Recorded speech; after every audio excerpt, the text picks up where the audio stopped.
How to add text and captions in Filto. First of all, open the Filto app and start a new project by tapping the plus button. Select a photo or video you want to edit from your gallery.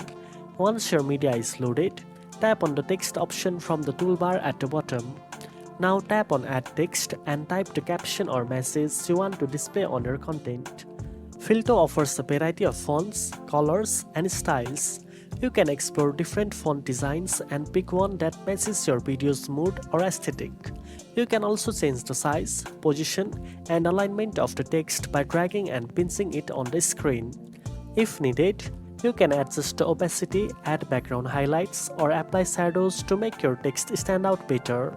You can also control when the text appears by setting the duration or trimming it to specific parts of your video. Once you are happy with the placement and design, tap the check mark to apply it. Finally, preview your edit and tap the save button to export your video or image in high quality. Now you know how to add text and captions in Filto. If you found this video helpful, don't forget to like, share and subscribe for more editing tips.